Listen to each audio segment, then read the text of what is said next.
मुझे और मेरे छोटे भाई को अचानक दो सिस्टम मिले। एक था 100 गुना बड़ा करने वाला सिस्टम और दूसरा था 100 गुना छोटा करने वाला सिस्टम। मेरे छोटे भाई ने हंसते हुए 100 गुना छोटा करने वाला सिस्टम चुन लिया, जबकि मेरे पास सिर्फ बचा हुआ सिस्टम रह गया। लेकिन सिर्फ 3 दिन बाद ही बारिश वाली एपोकलिप्स आ गई। सभी लोग अपने अपने घरों में फंस गए और रिसोर्सेज सबसे बड़ी प्रॉब्लम बन गए। मैंने अपने बड़ा करने वाले सिस्टम की मदद से घर में मौजूद थोड़े से सामान को 100 गुना बड़ा किया, बहुत बचत करके इस्तेमाल किया और आखिरकार मैं और मेरा भाई इस मुश्किल समय से बच निकले। लेकिन बारिश खत्म होते ही मेरे छोटे भाई ने मुझे ऊंची बिल्डिंग से नीचे धक्का दे दिया। उसने गुस्से में कहा, अगर तुम मेरा बड़ा करने वाला सिस्टम नहीं छीनते तो मैं इसी सिस्टम से सामान बढ़ाकर लू दीदी और उनके पूरे परिवार को बचा लेता। भैया तुम हर मामले में अच्छे हो, बस बहुत सेल्फिश हो। फिर मुझे दोबारा जिंदगी जीने का मौका मिला। इस बार मेरा छोटा भाई मुझसे पहले बड़ा करने वाला सिस्टम चुन गया। तभी मुझे समझ आ गया कि उसे भी रिबर्थ मिला है। मैं मुस्कुरा दिया। मैंने छोटा करने वाले सिस्टम से 5 साल तक चलने वाला खाना छोटा कर लिया और खुद को भी छोटा कर लिया। इस तरह मैं सबकी नजरों से गायब हो गया। जब मैंने दोबारा आंखें खोली तो मैं उसी दिन वापस पहुंच चुका था जिस दिन हमें सिस्टम चुनना था। सिस्टम बोला, आप दोनों अपना अपना सिस्टम चुनिए। मेरे छोटे भाई ने तुरंत कहा, मुझे बड़ा करने वाला सिस्टम चाहिए। सिस्टम बोला, सिस्टम अब आपके साथ बाइंड हो चुका है। मेरा भाई खुशी से बोला, अब बड़ा करने वाला सिस्टम मेरा है। तभी मुझे पूरी तरह समझ आ गया कि मैं सच में रीबर्थ लेकर उसी दिन वापस आया हूँ जिस दिन हमने सिस्टम चुना था। चूंकि तुम्हें अपनी लू दीदी मुझसे ज्यादा प्यारी है और अपने उस भाई की भी कोई कदर नहीं जिसने तुम्हारी जान बचाई थी, इसलिए इस बार मैं तुम्हारी बिल्कुल मदद नहीं करूंगा। मैं छोटा करने वाला सिस्टम चुनता हूँ। सिस्टम बोला, ठीक है। सिस्टम बाइंड हो चुका है। मेरा छोटा भाई तुरंत अपने नए सिस्टम को टेस्ट करने लगा। उसने पास रखा एक छोटा कप 100 गुना बड़ा कर दिया। छोटा सा कप देखते ही देखते एक विशाल कप बन गया। वह खुशी से चिल्लाया, ये सच में बड़ा करने वाला सिस्टम है। उसे देखकर मुझे हंसी आ गई। यही वो छोटा भाई था जिसे बचाने के लिए मैंने पिछली जिंदगी में सब कुछ दांव पर लगा दिया था। पिछली जिंदगी में अचानक बारिश वाली एपोकलिप्स आई थी। सभी लोग अपने अपने घरों में फंस गए थे और खाने पीने का सामान बहुत कम था। लेकिन मेरे घर में कुछ डिब्बे इंस्टेंट नूडल्स और ब्रेड के पड़े थे। मैंने बड़ा करने वाले सिस्टम से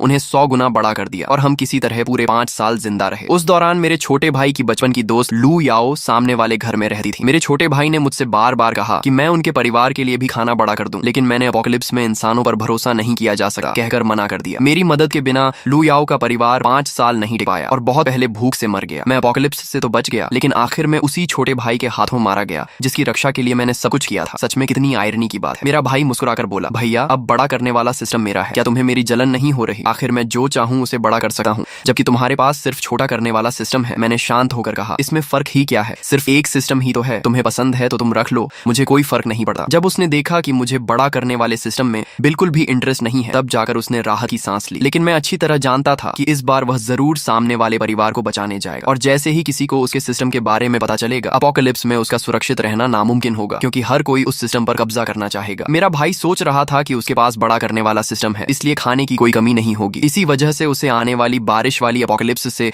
बिल्कुल भी डर नहीं था, बल्कि वह उसका इंतजार कर रहा था ताकि खाने की कमी होने पर वह हीरो बनकर लू याओ और उसके परिवार को बचा सके और लू याओ उससे प्यार करने लगे। मैं हमेशा यही समझता था कि उसे सिर्फ लू याओ पसंद है, लेकिन अब समझ आया कि वह पूरी तरह लव से था। मेरा भाई बोला, भैया अगर मैं लू याओ और उसके परिवार को बचा लूं तो क्या वह मुझसे प्यार करने लगेगी? मैंने जवाब दिया, नहीं, बिल्कुल नहीं। वह तुरंत बोला, ऐसा नहीं हो सकता, लू दीदी जरूर मुझसे प्यार करेंगी। फिर उसने पूछा, भैया सच सच बताओ, कहीं तुम्हें भी लू दीदी पसंद तो नहीं? लेकिन तुम उनसे 2 साल बड़े हो, इसलिए उनके बारे में सोचना भी मत। मैंने उसकी बात का कोई जवाब नहीं दिया। मैं सिर्फ अपना मोबाइल निकालकर उन चीजों की ऑनलाइन शॉपिंग करने लगा जिनकी मुझे जरूरत थी, क्योंकि मैं एक बार अपने ही छोटे भाई के हाथों मारा जा चुका था और अब वही गलती दूसरी बार कभी नहीं दोहराने वाला था। तभी मेरा भाई बोला, भैया क्या तुम्हारे पास कुछ पैसे हैं? मुझे कुछ लाख रुपए उधार दे दो, मुझे थोड़ा खाना खरीदना है। मैंने कहा, नहीं, मैंने अभी अभी एक नया फ्रिज खरीदा है और मेरे सारे पैसे खत्म हो चुके हैं। वह हैरानी से बोला, तुमने फ्रिज क्यों खरीदा? मैंने जवाब दिया, क्या हुआ, क्या मैं नया फ्रिज नहीं खरीद सकता? तुम इतना शौक क्यों हो रहे हो? वह जल्दी से बोला, नहीं नहीं, ऐसी बात नहीं है, मैं तो बस क्यूरियस था। फिर उसने पूछा, भैया मुझे याद है कि तुम्हारे कमरे में अभी भी थोड़ा खाना रखा हुआ था। मैंने कहा, वह सब मैं सोसाइटी में रहने वाले अकेले बुजुर्गों को दान कर चुका हूँ। आखिर उनकी जिंदगी भी आसान नहीं थी, लेकिन मुझे बिल्कुल उम्मीद नहीं थी कि दोबारा जिंदगी मिलने के बाद भी मेरा छोटा भाई न सिर्फ अपनी पसंद का बड़ा करने वाला सिस्टम हासिल कर लेगा, बल्कि मेरे आखिरी बचे हुए खाने का सामान भी दूसरों को दे देगा। साफ था कि वह मुझे भूख से मरवाना चाहता था। अगर मुझे रीबर्थ और सिस्टम न मिला होता तो इस बार की बारिश वाली एपोकलिप्स में मेरा बचना बिल्कुल नामुमकिन था। उसके चेहरे पर खिली मुस्कान देकर मेरे मन में उसके लिए नफरत और भी बढ़ गई। मुझे हमेशा लगता था कि मैंने अपने छोटे भाई के लिए हर जिम्मेदारी निभाई है। बचपन में हमारे माता पिता की मौत हो गई थी। बड़े भाई होने के नाते मैंने माँ बाप दोनों की जिम्मेदारी उठाई। मैंने बहुत छोटी उम्र में अपनी पढ़ाई छोड़ दी ताकि मेरा भाई पढ़ सके। उसके नंबर कभी अच्छे नहीं आए, लेकिन मैंने उसे कभी डांटा नहीं। उसके पॉकेट मनी हमेशा उसके हमउम्र बच्चों से कहीं ज्यादा होते थे और वह सारे पैसे मैं दिन रात मेहनत करके कमाता था। बाद में वह कॉलेज में भी एडमिशन नहीं ले पाया, जबकि मैं अपनी मेहनत से शहर में घर खरीद चुका था। इसलिए मैं उसे अपने साथ रहने के लिए शहर ले आया। लेकिन मुझे क्या पता था कि हमारे सामने वाले घर में उसके बचपन की दोस्त लू याओ रहती है। बचपन में दोनों हमेशा साथ खेलते थे। बाद में लू याओ के घर वालों को डिमोलिशन कॉम्पेंसेशन में बहुत सारे पैसे मिले और वे गांव छोड़कर शहर आ गए। जैसे ही मेरे छोटे भाई ने खूबसूरत लू याओ को दोबारा देखा, वह उसी वक्त उससे प्यार करने लगा और उसके पीछे पड़ गया। यहाँ तक कि पिछली जिंदगी में जब मैंने अपोकलिप्स के दौरान उसके परिवार की मदद करने से मना कर दिया, तब मेरे भाई ने मेरी गैर मौजूदगी में चुके से हमारा खाना उनके घर पहुंचा दिया। मैं कुछ नहीं कर सका और आखिर में मुझे मजबूर होकर घर का दरवाजा अंदर से लॉक करना पड़ा ताकि कोई हमारा सामान चुराने न आ सके। तभी मुझे एहसास हुआ कि मेरे छोटे भाई की नजरों में मेरी कोई कीमत नहीं थी। एक ऐसी लड़की जिसने उसके लिए कभी कुछ नहीं किया, वह भी उससे ज्यादा अहम थी। उसी पल मैं अपने छोटे भाई से पूरी तरह निराश हो गया। मैंने उससे कहा, मुझे थोड़ी थकान हो रही है, मैं जाकर सोता हूँ, तुम भी जल्दी सो जाना। इतना कहकर मैं अपने कमरे में चला गया और अपने लिए एक सुरक्षित छिपने की जगह की प्लानिंग करने लगा। मैंने विंड पावर जनरेटर भी खरीद लिया ताकि तेज बारिश और तूफान के दौरान भी मेरे पास लगातार बिजली बनी रहे। मुझे जिन जिन चीजों की जरूरत थी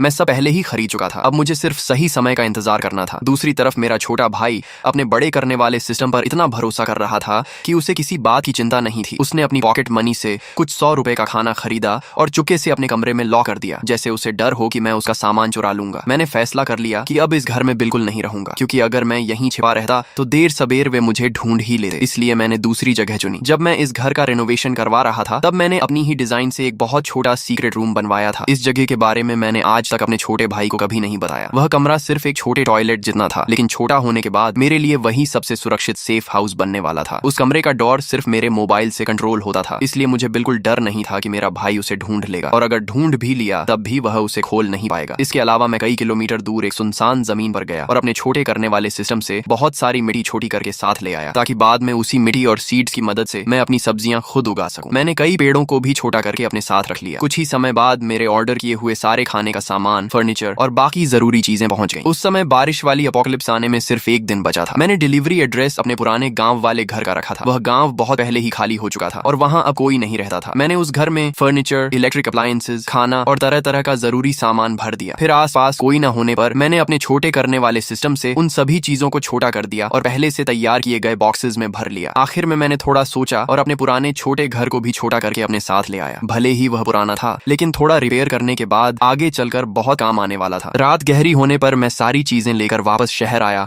और उन्हें अपने सीक्रेट रूम में जमा कर दिया। इन दिनों मेरा छोटा भाई बेहद एक्साइटेड था। उसे पूरा यकीन था कि उसने हर तरह की तैयारी कर ली है, इसलिए उसने मेरी गतिविधियों पर बिल्कुल ध्यान नहीं दिया। मैंने अपने सीक्रेट रूम में पहले से एयर फिल्टर सिस्टम लगा रखा था, इसलिए कई साल तक अंदर रहने पर भी ऑक्सीजन खत्म होने की कोई चिंता नहीं थी। मैंने 5 बड़ी पानी की बॉटल्स को छोटा नहीं किया, बल्कि उनका पानी एक छोटे टैंक में डाल दिया ताकि आगे वही मेरे पानी का सोर्स बने। कमरे में लाइट भी लगी हुई थी और उसका स्विच भी मैं अपने मोबाइल से कंट्रोल कर सकता था। पूरी रात मेहनत करने के बाद मेरा सीक्रेट रूम पूरी तरह बदल चुका था। मेरे सीक्रेट रूम के अंदर अब एक छोटा सा फार्म बन चुका था। बेहद छोटे छोटे चिक्स की आवाज मुश्किल से सुनाई देती थी और वे घास के बीच झुकर कीड़े ढूंढ रहे थे। फार्म के बाहर मेरा छोटा सा घर भी था, जिसके अंदर हर तरह के होम अप्लायंसेस मौजूद थे। अब आखिरकार मैं पूरी तरह निश्चिंत होकर बारिश वाली अपोकलिप्स का इंतजार कर सकता था। आखिरी आधे दिन में मेरा छोटा भाई फिर से लू याओ के घर चला गया। ऐसा लग रहा था कि लू याओ का परिवार उसे बिल्कुल पसंद नहीं करता, लेकिन उसे उनकी राय की कोई परवाह नहीं थी। वह सीधा लू याओ के कमरे में घुस गया। तभी लू याओ के माता पिता बातें करने लगे। सामने वाले घर का वो लड़का बिल्कुल बेशर्म है, इतनी उम्र हो गई फिर भी रोज हमारी बेटी के कमरे में घुसा रहता है। दूसरी औरत बोली, मुझे तो लगता है तुम्हें जल्द ही दामाद मिलने वाला है। इस पर लू याओ की माँ हंसते हुए बोली, दामाद? उसे तो कॉलेज तक में एडमिशन नहीं मिला, 20 साल से ऊपर का हो गया है, फिर भी कोई ढंग की जॉब नहीं है, हर दिन घर पर पड़ा रहता है और अपने बड़े भाई के पैसों पर जीता है। अपनी ऐसी हालत लेकर भी मेरी बेटी से शादी करने का सपना देखता है? बिल्कुल नहीं। मेरी बेटी खूबसूरत है, पढ़ी लिखी है और उसकी अच्छी जॉब है, वह उसके लायक ही नहीं है। मैंने उनकी बातें सुनी, लेकिन ऐसे दिखाया जैसे मैंने कुछ भी नहीं सुना। उस समय बारिश वाली अपोकलिप्स शुरू होने में सिर्फ 1 घंटा बचा था। मैंने अपने छोटे भाई को एक कॉल किया और कहा, कंपनी में कुछ जरूरी काम आ गया है, आज रात मैं ओवर टाइम करूंगा, इसलिए घर नहीं आऊंगा। उसने लापरवाही से जवाब दिया, ठीक है, मैं आज रात अकेला रह लूंगा। मुझे पहले से पता था कि वह मुझे सावधान रहने के लिए एक शब्द भी नहीं कहेगा। वैसे भी मैंने उसे सिर्फ इसलिए कॉल किया था ताकि उसे लगे कि मैं सच में घर छोड़कर चला गया हूँ। उसके बाद मैंने अपने मोबाइल से सीक्रेट रूम का डोर खोला, अंदर गया और दरवाजा बंद कर लिया। फिर मैंने एक बार फिर छोटा करने वाला सिस्टम इस्तेमाल किया, लेकिन इस बार मैंने किसी सामान को नहीं बल्कि खुद को छोटा किया। कुछ ही पल में मुझे चक्कर जैसा महसूस हुआ और मेरा शरीर पूरी तरह सिकुड़ गया। जो सीक्रेट रूम पहले बहुत छोटा लगा था, अब वही मुझे किसी बड़े हॉल जैसा दिखाई देने लगा। मैंने खुद को छोटा करने का रिस्क इसलिए लिया था क्योंकि पिछली जिंदगी में मैंने देखा था कि बड़े करने वाले सिस्टम से बड़ी की गई सारी चीजें बारिश खत्म होने के बाद अपने आप पहले जैसी हो गई थी। इसलिए मैंने अंदाजा लगाया कि छोटा करने वाले सिस्टम के साथ भी यही होगा। बारिश खत्म होने पर सिस्टम अपना असर खो देगा और सब कुछ फिर से अपनी असली साइज में लौट आएगा। अपने सामने हरी जमीन, पेड़, छोटा फार्म और छोटा घर देकर मेरे दिल को एक अलग ही सुकून मिला। अब मुझे बारिश की कोई चिंता नहीं थी। जब मेरा छोटा छोटा भाई घर पर नहीं था तब मैंने घर के अंदर और बाहर कॉरिडोर में इनविजिबल कैमरास लगा दिए थे ताकि मैं अपने मोबाइल से घर के अंदर बाहर होने वाली हर छोटी बड़ी हरकत देख सकूं। एक्स्ट्रा सेफ्टी के लिए मैंने लू याओ के घर के बाहर भी एक कैमरा लगा दिया। उन कैमरास की क्वालिटी इतनी अच्छी थी कि सिर्फ साफ वीडियो ही नहीं बल्कि हल्की से हल्की आवाज भी साफ सुनाई देती थी। सारी तैयारी पूरी करने के बाद मैंने मोबाइल अपनी पॉकेट में रखा, कंधे पर हो उठाई और अपनी जमीन की तरफ चला गया। मैंने पूरे ध्यान से खेत जोता, फिर उसमें सीड्स बोए, फर्टिलाइजर डाला और पानी दिया। इतने में छोटे छोटे चिक्स मेरे पैरों के पास आकर चोंच मारने लगे। मैंने उन्हें हल्के से हटाया और चिकन फीड का पैकेट खोलकर उन्हें खाना खिलाया। अपने मोबाइल से मुझे पता चला कि बाहर तेज बारिश शुरू हो चुकी है। ये बारिश रुकने वाली नहीं थी। सोशल मीडिया पर लोग लगातार शिकायत कर रहे थे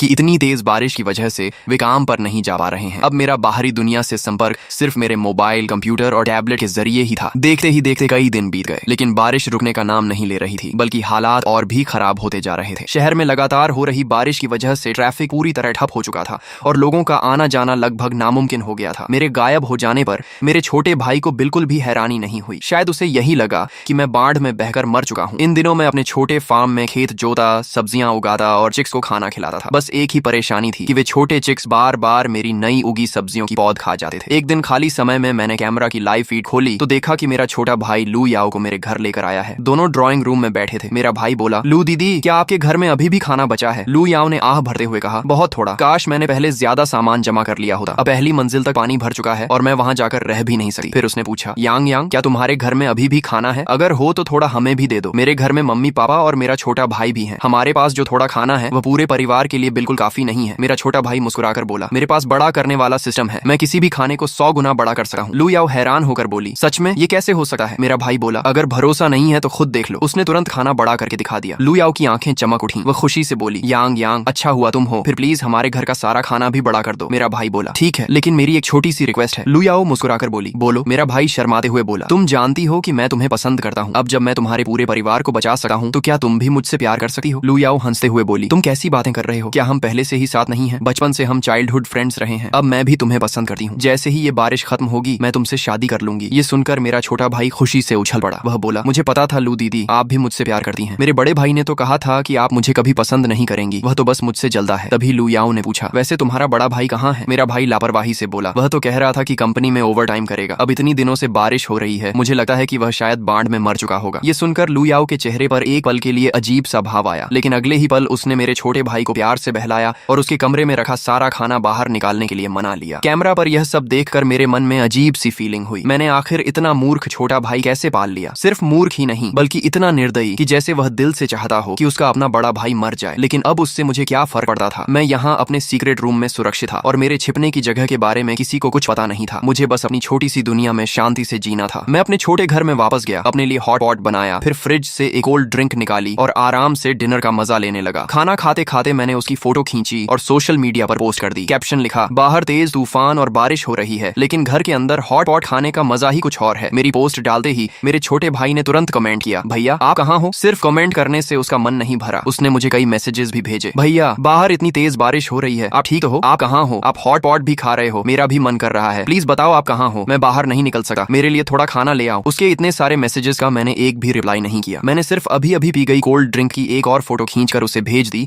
और कैप्शन लिखा, कोल्ड ड्रिंक भी बहुत स्वादिष्ट है और हॉट पॉट भी अभी तक गरम गरम है। ये देखते ही उसने तुरंत मुझे कॉल कर दिया। वह बेचैनी से बोला, भैया आप हॉट पॉट कैसे खा रहे हो? प्लीज मेरे लिए भी थोड़ा ले आओ, मैं कई दिनों से सिर्फ ब्रेड खाकर जी रहा हूँ। मैंने शांत आवाज में कहा, मैं अभी भी कंपनी में हूँ, ये हॉट पॉट कंपनी की तरफ से मिला है। बाहर बारिश इतनी ज्यादा है कि मैं घर वापस नहीं आ सकता, तुम घर में जो भी है वही खा लो। वह तुरंत बोला, नहीं भैया, घर की ब्रेड बिल्कुल अच्छी नहीं लग रही, मेरा भी हॉट पॉट खाने का मन कर रहा है। वह आगे कुछ और कहना चाहता था, लेकिन मैंने बिना कुछ बोले कॉल काट दिया। फिर मैंने कैमरा की लाइव फीड खोली और देखा कि मेरा छोटा भाई गुस्से से अपने मोबाइल की तरफ घूर रहा था। उसके चेहरे पर अब उस मासूम और आज्ञाकारी छोटे भाई वाली कोई झलक नहीं बची थी। इतने सालों तक अच्छा बनने का उसका ड्रामा करना सच में आसान नहीं रहा होगा। मैंने आराम से अपना टैबलेट उठाया और ड्रामा देखना शुरू कर दिया। उसमें मैंने पहले से ही सैकड़ों नॉवेल्स, एनिमे और टीवी सीरीज डाउनलोड करके रखी थी ताकि बोरियत के दिनों में मेरा समय आसानी से कट जाए। खाना खाने और आराम करने के बाद मैं अपने बिस्तर पर लेट गया। कुछ देर बाद मैंने यूं ही मोबाइल उठाकर कैमरा ऐप खोली और व्यू बदलकर लू याओ के घर के बाहर लगे कैमरा पर पहुंच गया। अंदर से आवाज आ रही थी, यांग यांग तो कमाल का है, अब हमारे घर में खाने पीने की कोई कमी नहीं रहेगी। सच में हमारे हाथ खजाना लग गया। साफ था कि अब उनके पूरे परिवार को मेरे छोटे भाई के बड़े करने वाले सिस्टम के बारे में पता चल चुका था। मेरा छोटा भाई मुस्कुराकर बोला, आंटी आपकी मदद कर पाना ही मेरी सबसे बड़ी खुशी है। आखिर आगे चलकर हम सब एक ही परिवार बनने वाले हैं। ये सुनते ही कुछ पल के लिए वहाँ सन्नाटा छा गया। फिर लू याओ के माता पिता तुरंत मुस्कुराकर बोले, बिल्कुल सही कहा, अगर यांग यांग नहीं होता तो हमें इतना सारा खाना कहाँ मिलता। हमारी बेटी का तुम्हारे साथ होना तो तुम्हारी किस्मत है, हमें तो शुरू से ही तुम बहुत अच्छे लगते थे। इतनी तारीफ सुनकर मेरा छोटा भाई खुशी में पूरी तरह बहक गया और उसे कुछ भी समझ नहीं आ रहा था। मैंने ठंडी हंसी हंसते हुए कैमरा बंद कर दिया। लू याओ का परिवार कैसा है ये मैं उनसे कहीं ज्यादा अच्छी तरह जानता था। जब उनके घर को डिमोलिशन कॉम्पेंसेशन में बहुत सारे पैसे मिले थे,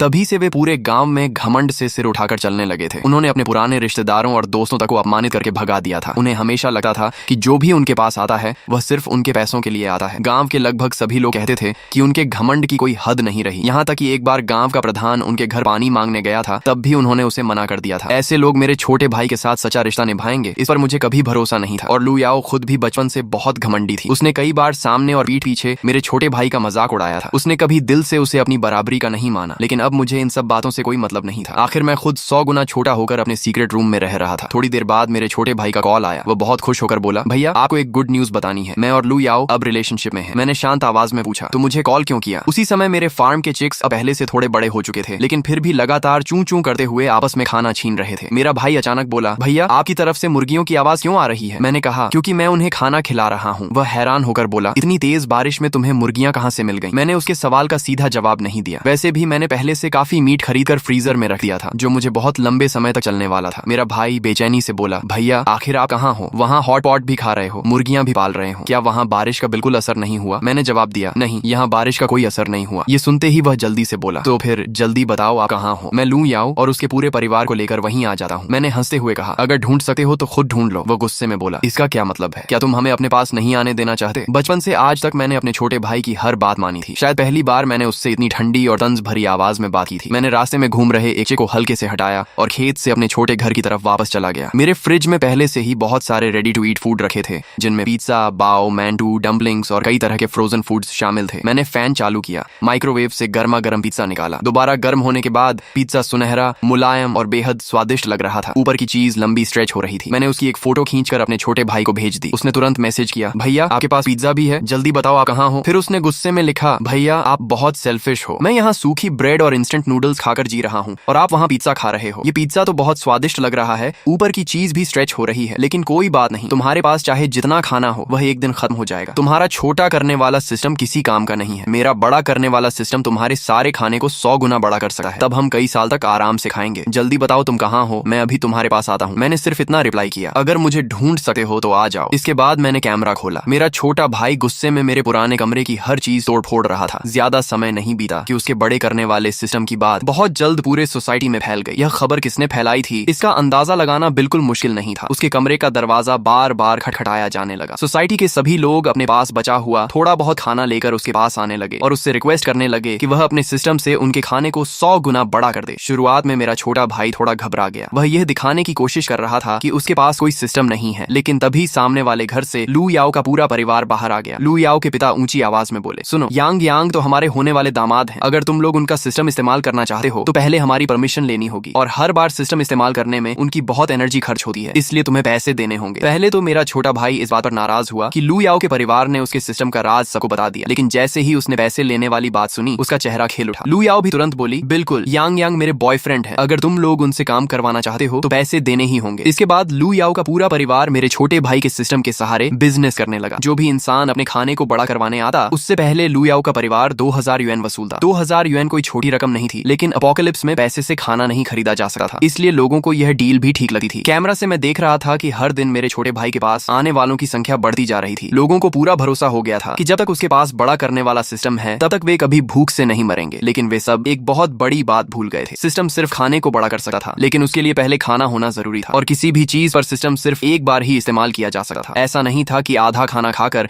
बाकी आधे को फिर से बड़ा कर दिया जाए और उसे अनंत बार बढ़ाते रहे। देखते ही देखते पूरे 3 साल गुजर गए। इन 3 सालों में सोसाइटी का एक भी इंसान भूख से नहीं मरा, क्योंकि सभी लोग मेरे छोटे भाई के सिस्टम पर निर्भर थे। धीरे धीरे सबने सावधानी छोड़ दी और बिना किसी चिंता के खाने पीने में लगे रहे। लेकिन तीसरे साल के आखिर में असली संकट शुरू हुआ। हर घर का खाना लगभग खत्म हो चुका था। अब बड़ा करने के बाद भी खाना सबके लिए काफी नहीं बचता था। रिसोर्सेज बहुत कम हो चुके थे और बड़ा करने वाला सिस्टम अब पहले जैसा फायदेमंद नहीं रहा। सोसाइटी में हर तरफ अफरा तफरी मच गई। लोग खाने के लिए आपस में लड़ने लगे। हर दिन झगड़े और मारपीट होने लगी। इस दौरान मेरा छोटा भाई पूरी तरह लू याओ के घर में जाकर रहने लगा था और खुद को उसी परिवार का हिस्सा मानने लगा था। कैमरा की रिकॉर्डिंग सुनते हुए मुझे पता चला कि लू याओ का परिवार भी समझ चुका था कि अब सिस्टम इस्तेमाल इस्तेमाल करवाने आने वाले लोग पहले से बहुत कम हो गए हैं, यानी अब इस बिजनेस से ज्यादा पैसे नहीं कमाए जा सकते। दूसरी तरफ मेरा छोटा भाई उनके घर में रह रहा था, उनका खाना खा रहा था और उन पर बोझ बन चुका था। इसीलिए पूरे परिवार ने मिलकर उसे घर से निकालने की प्लानिंग बनाई। सबसे पहले लू याओ ने उससे कहा, मैं अब तुमसे प्यार नहीं करती, हम दोनों का ब्रेकअप हो गया। ये सुनते ही मेरा छोटा भाई बुरी तरह टूट गया। वह रोता रहा, गिड़गिड़ाता रहा और उनसे चिपककर विनती करता रहा, लेकिन लू याओ के पूरे परिवार ने उसे धक्के मारकर घर से बाहर निकाल दिया। अपोकलिप्स में किसी को इस बात से फर्क नहीं पड़ता था कि कौन किससे प्यार करता है। हर इंसान सिर्फ अपने फायदे के बारे में सोच रहा था। मेरा छोटा भाई पूरे दिन उनके घर के बाहर बैठकर रोता और चिल्लाता रहा। एक दिन और एक रात बीतने के बाद वह शर्मिंदा होकर वापस मेरे घर लौटा, लेकिन तब तक लू याओ का परिवार मेरे घर का सारा सामान खाली कर चुका था। मेरे छोटे भाई ने जो खाना जमा किया था वह भी सब उनके घर पहुंच चुका था। अब मेरा घर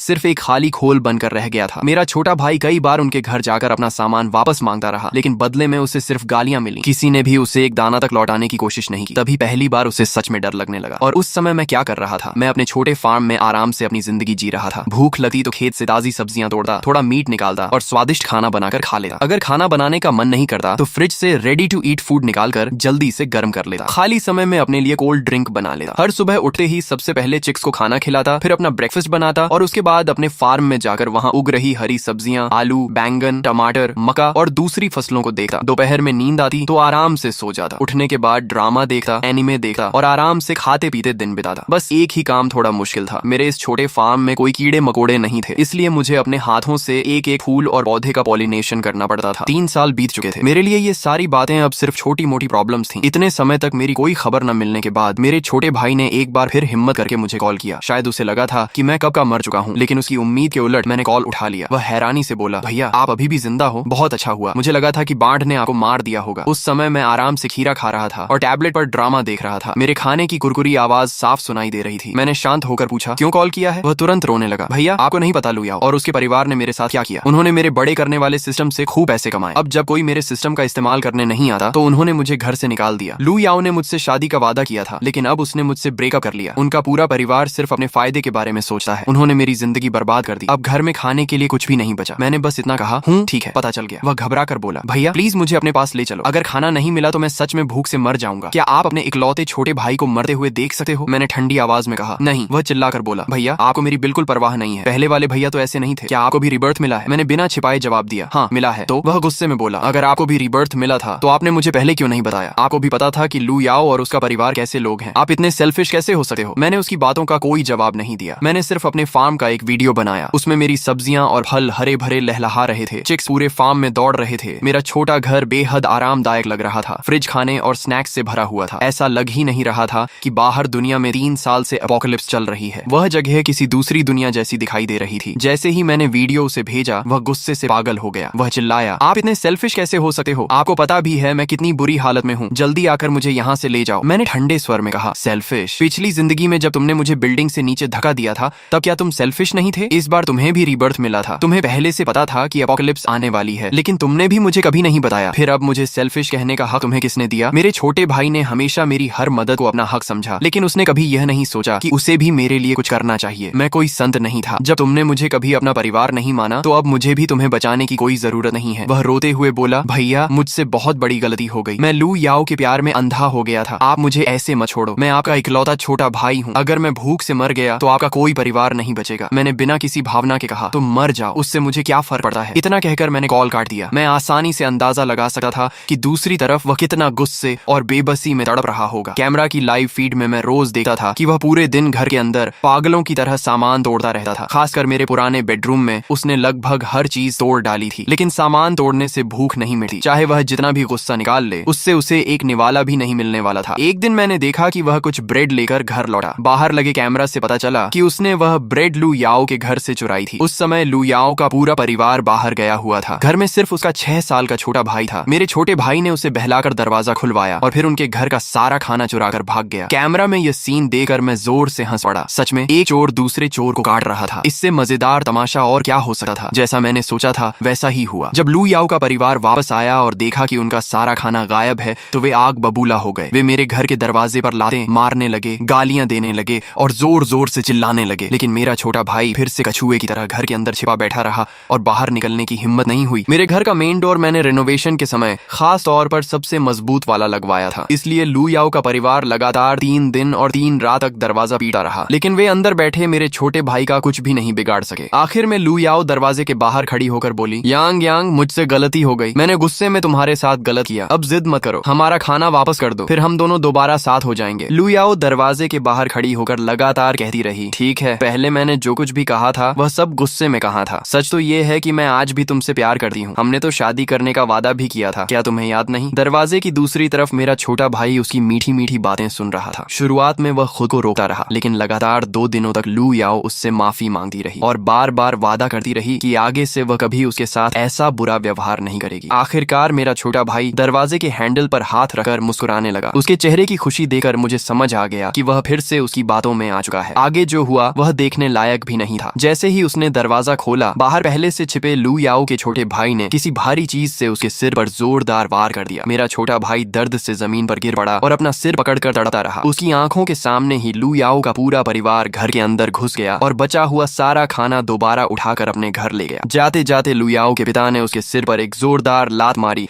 और गुस्से से बोले, हमारी बेटी के पीछे घूमने वाले निकम्मे, तू हमारी बेटी से शादी करेगा? कभी नहीं, ऊपर से तू इतना घटिया निकला कि हमारा ही खाना चुरा लिया। मेरा छोटा भाई दर्द से चिल्लाया, वो खाना मेरा था, लेकिन लू याओ ने भी उसे एक लात मारकर रास्ते से हटाया और पूरा सामान अपने घर ले गई। जाते जाते उसने थूक कर कहा, तुमसे मिलना मेरी जिंदगी की सबसे बड़ी बदकिस्मती थी। मेरा छोटा भाई लगातार 2 दिन तक घर के दरवाजे पर पड़ा रहा। बड़ी मुश्किल से जब उसमें थोड़ी ताकत वापस आई तो वह उठकर दरवाजे के पास घुटनों में सिर देकर बहुत देर तक रोता रहा। अब उसके पास बड़ा करने वाला सिस्टम तो था, लेकिन उसका कोई मतलब नहीं रह गया था, क्योंकि उसके पास बड़ा करने के लिए एक दाना भी नहीं बचा था। जब वह पूरी तरह टूट गया तब उसने मुझे फिर से कॉल किया। वह रोते हुए बोला, भैया, लोगों ने मुझे बहुत मारा है, मेरे पूरे शरीर में बहुत दर्द हो रहा है, प्लीज आकर मुझे बचा लो, मुझे बहुत भूख भी लगी है, लगता है मेरी हड्डियां भी टूट गई हैं। अगर ये पिछली जिंदगी वाला मैं होता तो उसके दर्द से मेरा दिल टूट जाता और मैं चाहता कि उसका सारा दर्द खुद सह लूं, लेकिन अब उसकी रोने की आवाज सुनकर भी मेरे मन में कोई भावना नहीं उठी। मैंने सिर्फ इतना कहा, तुम इसके हकदार हो, और कॉल काट दिया। इसके बाद मैं आराम से अपने फार्म में जाकर मक्का तोड़ने लगा। समय धीरे धीरे बीतता गया। मेरा छोटा भाई घर के बाहर पड़ा पड़ा दिन ब दिन दुबला होता गया। इस दौरान सोसाइटी के कई लोग उसके पास आते और जबरदस्ती उससे अपने खाने को बड़ा करवाते। वह मना करता, लेकिन 2-4 थप्पड़ खाने के बाद मजबूर होकर सिस्टम इस्तेमाल करता। आखिरकार उसकी जिंदगी का आखिरी दिन भी आ गया। वह घिसटा हुआ लू याओ के घर के दरवाजे तक पहुंचा। वहीं सिर एक तरफ झुक गया और उसने हमेशा के लिए दम तोड़ दिया। जब लू याओ ने दरवाजा खोला और उसकी लाश देखी तो उसने घिन से उसे एक लात मारकर किनारे कर दिया, जैसे उसकी मौत से उसे कोई फर्क ही नहीं पड़ा हो। इसके बाद 2 और साल गुजर गए। बारिश का पानी नीचे की कई मंजिलों तक भर चुका था, लेकिन जैसा मैंने पिछली जिंदगी में अंदाजा लगाया था, हमारी मंजिल तक पानी कभी नहीं पहुंचा। बारिश खत्म होने से कुछ महीने पहले लू याओ के पूरे परिवार का अंत हो गया। सोसाइटी में उनकी बदनामी पहले से ही थी, ऊपर से उन्होंने मेरे छोटे भाई के सिस्टम से बहुत पैसा कमाया था, इसलिए बहुत से लोग पहले ही उनसे नफरत करने लगे थे। बारिश खत्म होने के आखिरी महीनों में हर घर का खाना लगभग खत्म हो चुका था। तभी किसी ने सोसाइटी ग्रुप में मैसेज भेज दिया कि लू याओ के घर में